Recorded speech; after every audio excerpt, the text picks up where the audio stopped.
چاند کے مسئلے کا حل ہو گیا۔ جی ہاں، ہم آپ کی خدمت میں۔ دراصل سعودی عرب کے ساتھ رمضان اور عید منائی جائے، یہ ڈاکٹر یونس صاحب ہیں، دیوبند میں رہتے ہیں۔ دیوبند سے ایک خبر آئی ہے اور یہ خبر اس لائق ہے کہ اس کا استقبال کیا جائے، اور یہ نظریہ اس لائق ہے کہ آپ کی خدمت میں پیش کروں، اور یہ اس لائق بھی ہے کہ ان صاحب کو، ڈاکٹر یونس صاحب کو، خراج تحسین پیش کی جائے۔ آپ دیکھ رہے ہیں نو ٹی وی جدہ، اور میں ہوں آپ کا دوست، آپ کا ہوسٹ محمد عاقل، جدہ سے، مملکت سعودی عرب۔ ڈاکٹر یونس صاحب لکھتے ہیں، اس کا ٹائٹل ہے کہ سعودی عرب کے ساتھ رمضان اور عیدیں منائی جائیں۔ ہمارے چاند کا مسئلہ ہمیشہ خاصی پریشانی کا باعث بنتا ہے، ڈاکٹر صاحب کا یہ کہنا ہے۔ مزید خبر آپ کی خدمت میں پیش کرنے کی سعادت حاصل کر رہا ہوں۔ دیوبند کا ایک اخبار ہے قومی بھارت، اس نے لکھا ہے کہ ہمارے یہاں رمضان المبارک اور عیدین کے چاند کا مسئلہ ہمیشہ سے خاصی پریشانی کا باعث رہا ہے۔ کوئی مرکزی نظام نہ ہونے کی وجہ سے ملک کے مختلف حصوں میں چاند الگ الگ دیکھنے کا اہتمام ہوتا ہے، جس کے ساتھ مسلکی اختلافات کا پس منظر بھی شامل ہو جاتا ہے۔ اگر ملک میں چاند دیکھنے کا اہتمام ترک کر کے سعودی عرب کے اعلان کے ساتھ روزے اور عیدین کو منسلک کر دیا جائے تو نہ صرف ملک بھر میں ایک ہی دن روزہ اور عید ہو، بلکہ عید اور روزے کے حوالے سے عرب ممالک کے ساتھ اتحاد اور یکجہتی کی فضا بھی قائم ہو جائے گی۔ ڈاکٹر صاحب، عرب ممالک کے ساتھ کیا، پوری دنیا کے مسلمانوں میں اتحاد اور اتفاق قائم ہو جائے گا۔ ان کے خیالات ہیں، انہوں نے اپنے خیالات کا اظہار کیا ہے۔ آزاد پیرامیڈیکل کالج کے ڈائریکٹر اور شیخ الہند فقہ اکیڈمی کے ناظم اعلیٰ ڈاکٹر یونس صاحب صدیقی قاسمی نے کہا، انہوں نے یہ بھی بتایا کہ اسی تناظر میں شیخ الہند فقہ اکیڈمی کی جانب سے مورخہ 7 اپریل سن 2024 مطابق 27-28 رمضان المبارک بروز اتوار 11:30 بجے توحید اہلیہ اور اختلاف مطلع کے متعلق ایک ویبینار کا انعقاد شیخ الہند فقہ اکیڈمی دارالعلوم چوک دیوبند میں کیا جائے گا۔ یہ دیوبند کی خبر ہے، اور یہ دیوبند ہی میں تحریک پیدا ہو رہی ہے، جس میں شرکت کے لیے علماء، فقہاء، مفتیان کرام، نیز رؤیت ہلال کمیٹی کے ممبران عالمی طور پر مدعو ہیں۔ انہوں نے بتایا کہ چاند کے مطابق، کاش مجھے بھی آپ مدعو کرتے، خیر علماء مدعو ہیں اس میں،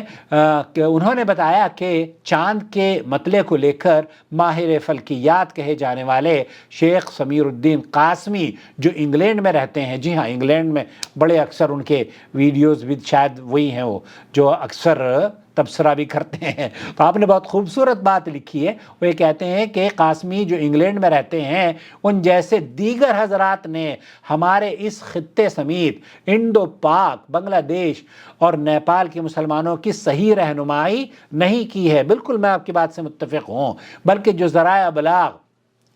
50 سال پہلے تھے، انہی کو مد نظر رکھتے ہوئے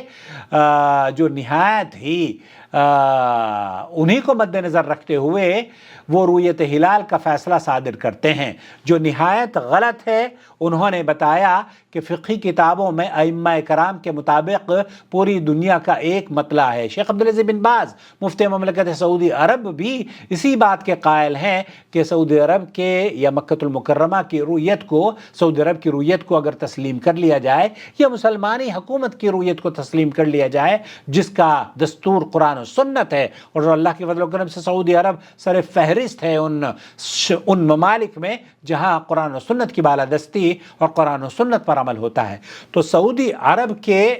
فضیلت الشیخ عبدالعزیز بن باز مفتی اعظم بھی اسی کے قائل تھے۔ انہوں نے بتایا کہ فقہی کتابوں میں ائمہ کرام کے مطابق پوری دنیا کا ایک مطلع ہے۔ دہلی میں سورج ممبئی سے آدھے گھنٹے پہلے غروب ہوتا ہے، تو سعودی عرب میں 2.5 گھنٹے کے بعد سورج غروب ہوتا ہے، تو اس فرق کی وجہ سے چاند کے مطلع میں فرق نہایت غلط بات ہے۔ ڈاکٹر یونس صدیقی صاحب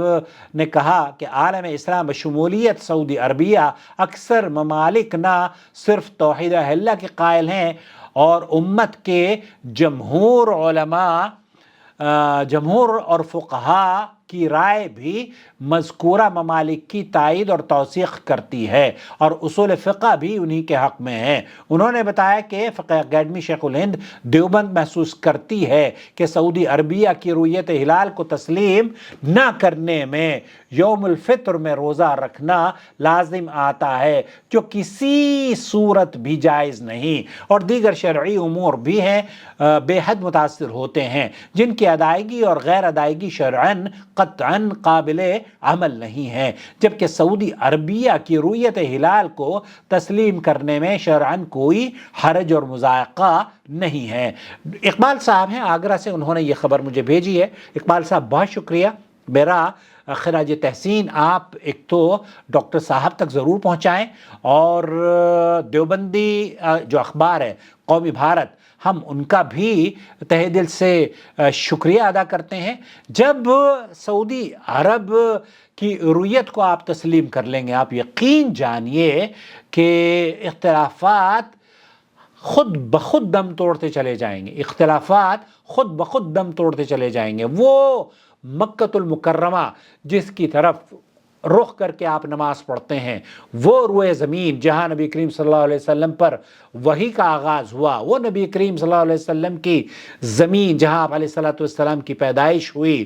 وہاں اگر اس روئے زمین کی طرف، جس روئے زمین کی طرف آپ کا دل بے چین رہتا ہے کہ میں کسی طریقے سے اڑ کر مکۃ المکرمہ کی فضاؤں میں چلا جاؤں، اگر وہاں آپ اس کی طرف رخ کر لیتے ہیں اور اتحاد کا مظاہرہ کرتے ہیں تو انشاءاللہ تعالی اس میں خیر ہوگی، اور میں آپ کی اس تجویز کا خیر مقدم کرتا ہوں۔ شهر رمضان الذي أنزل فيه القرآن هدى للناس وبينات من الهدى والفرقان